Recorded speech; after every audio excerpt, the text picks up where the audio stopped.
Alrighty, in 1.6 we're going to take a look at factoring polynomials. There are multiple techniques for factoring polynomials, but we'll see what we know, what we remember, and go over the other ones that we need some work on, okay? One of the first procedures we're going to look at is looking for a GCF, the greatest common factor.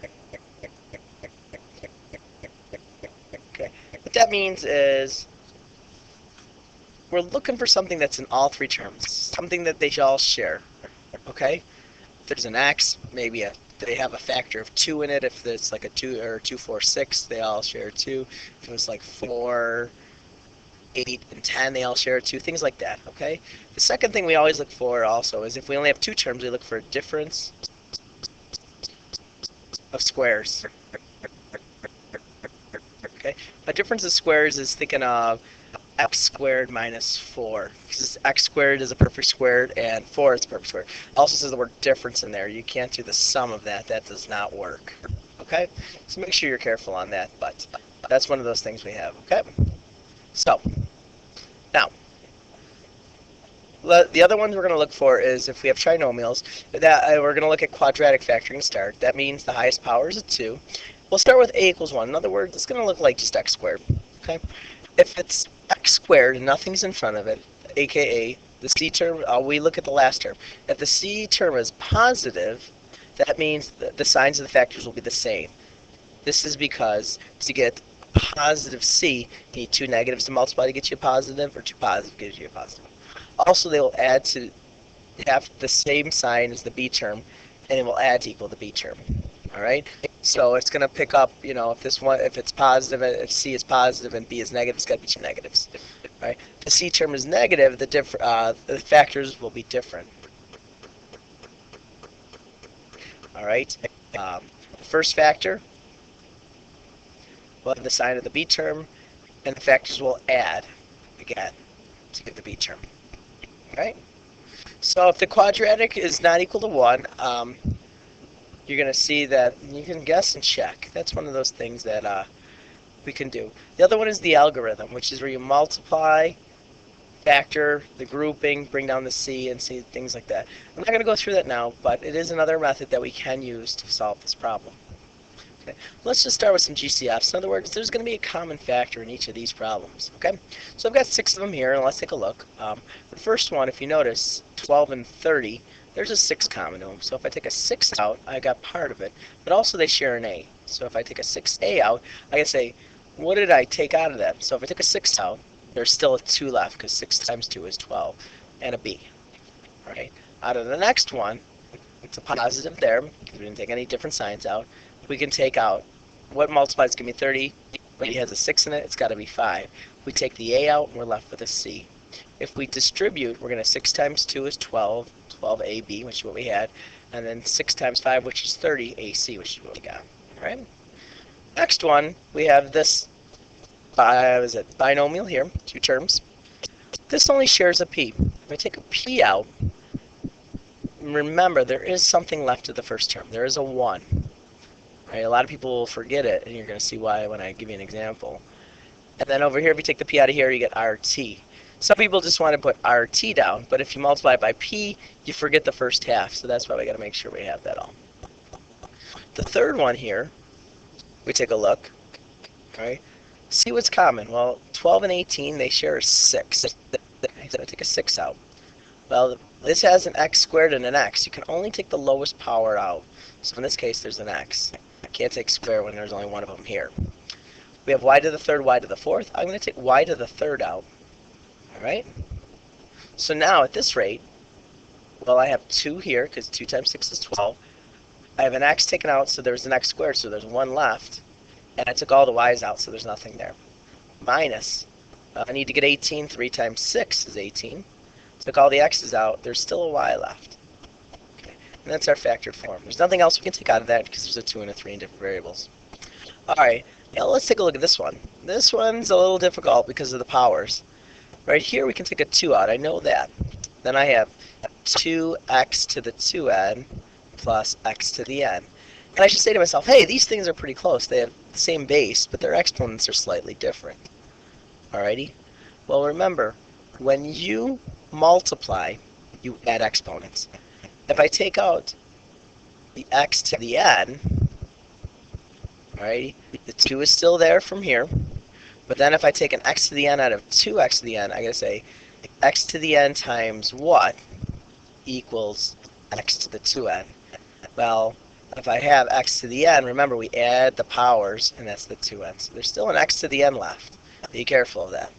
On the other hand, well, we took all the x to the n's left with 1. And that's our factored form. The last question, we look at it, we can see, the second last question, we take a 6 out of it. We take a 6 out, well, that gets rid of that, and we still have 6 of them there. If you look at the powers here, they both share b, but they actually show b squared and b cubed. Take the lowest power out, b squared. Okay.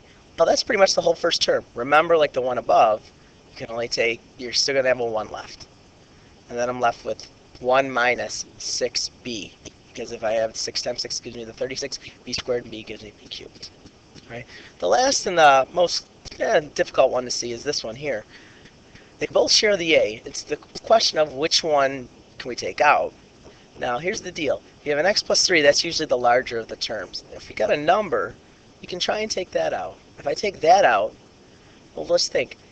A squared times a to what equals a to the x plus 3.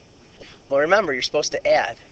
So I need to get x plus 3. So 2 plus what equals x plus 3. Well, it needs an x, that's for sure.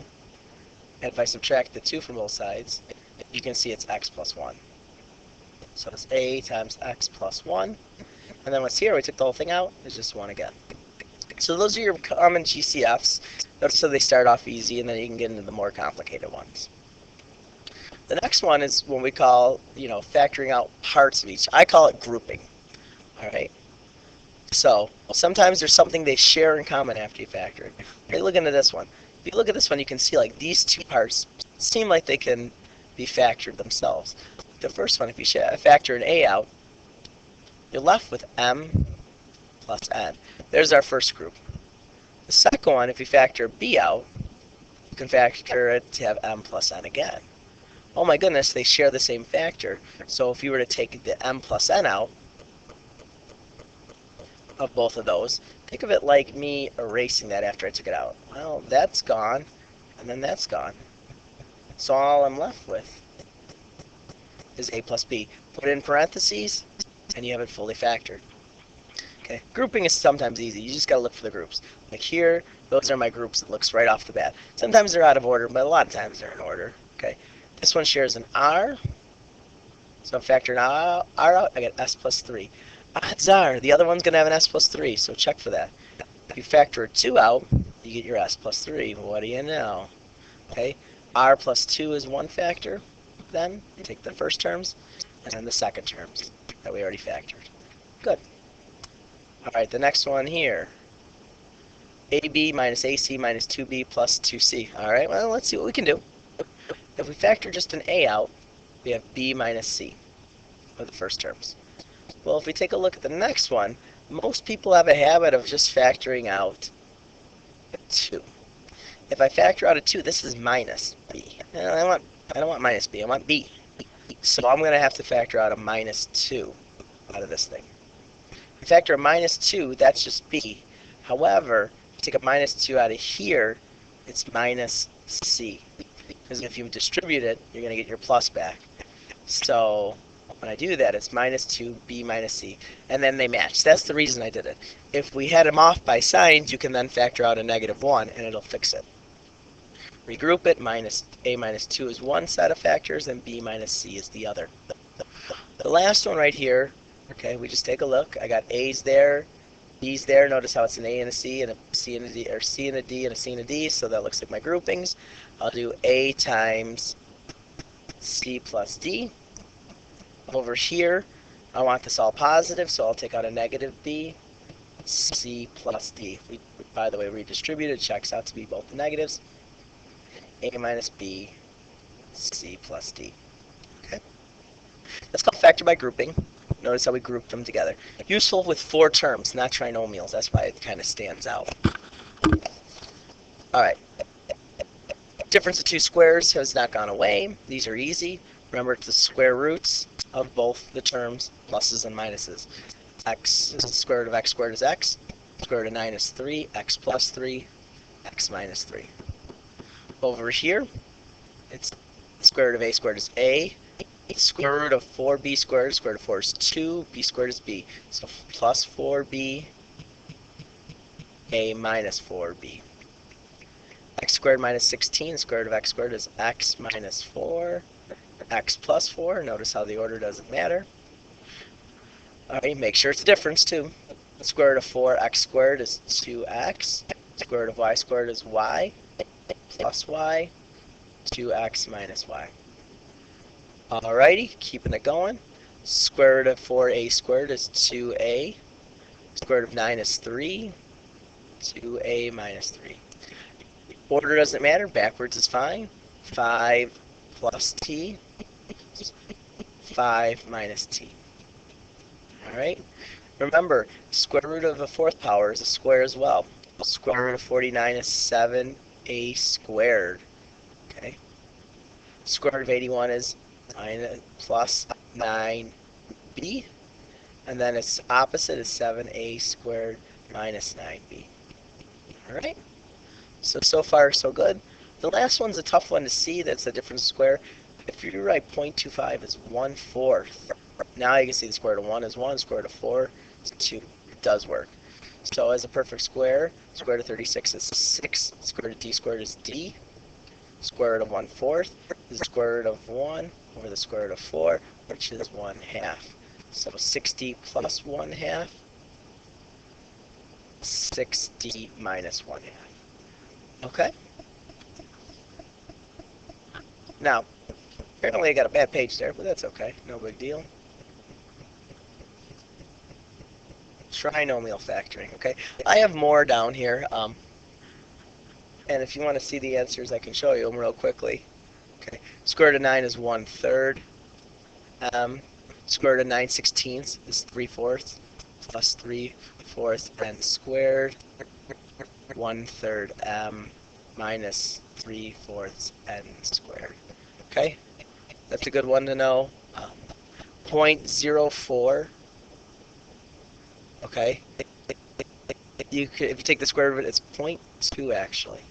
So if we can just do this as 1/4 rs plus 0.2 y to the 4th. You always cut them in half, and 1/4 rs minus 0.2 y to the 4th.